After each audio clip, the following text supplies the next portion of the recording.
Environmental voice. Care for nature, save the future.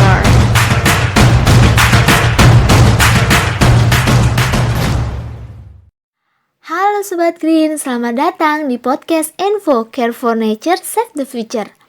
Kali ini bareng aku, Puri Cahyaningsih. Sobat Green, pernah gak sih kalian makan tapi masih bersisa? Pastinya pernah dong ya. Bahkan mungkin kalian langsung buang gitu aja. Dan mungkin juga kalian menganggap hal buang makanan itu adalah hal wajar.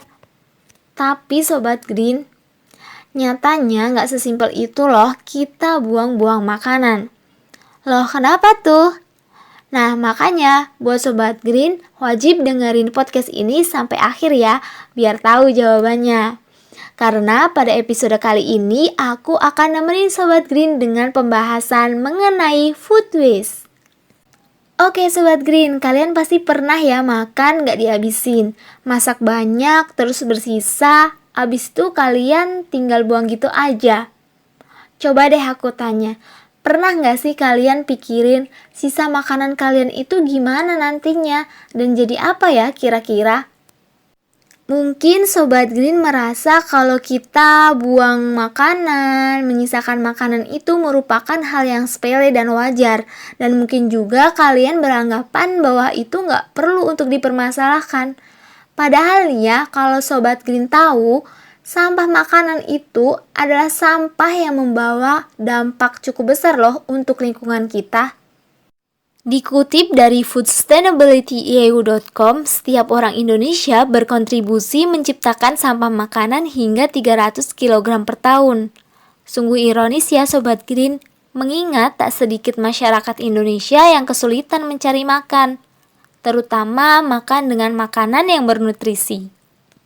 Bahkan ya Sobat Green, berdasarkan data dari Dinas Kebersihan DKI Jakarta, total sampah di ibu kota naik hingga 6.900 ton pada minggu pertama bulan Ramadan kemarin loh.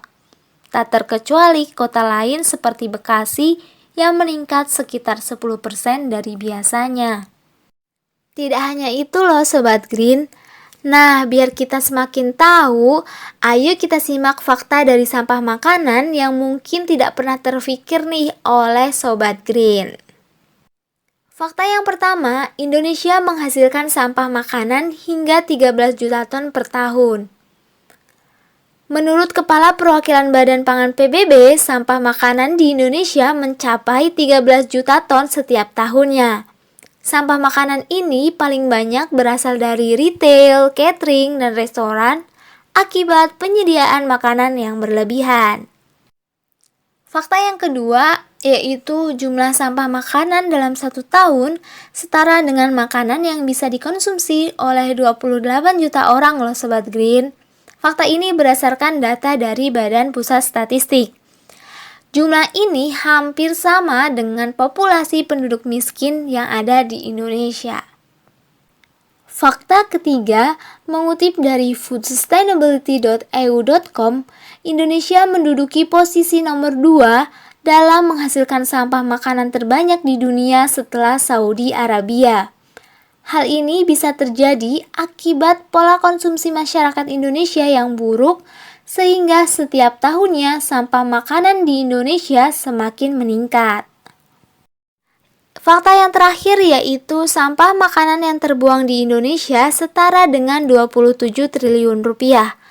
Data ini diambil dari data BPS pada tahun 2017 yang menunjukkan bahwa sampah makanan yang terbuang di Indonesia setara dengan 27 triliun rupiah.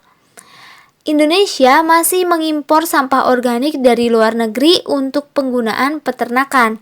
Padahal jika sampah makanan di dalam negeri bisa dimaksimalkan dengan baik, maka Indonesia bisa menghemat sekitar 27 triliun rupiah. Mengejutkan banget kan ya fakta-faktanya Sobat Green? Kalau kayak gitu, apa ya yang harus kita lakuin saat ini? Nah, untuk mengatasi dampak dari makanan tersebut, kita bisa memulainya dengan yang pertama itu mengurangi kebiasaan belanja yang berlebihan. Yang kedua, menyimpan barang belanjaan dengan benar agar barang belanjaan itu tahan lama dan tidak terbuang sia-sia.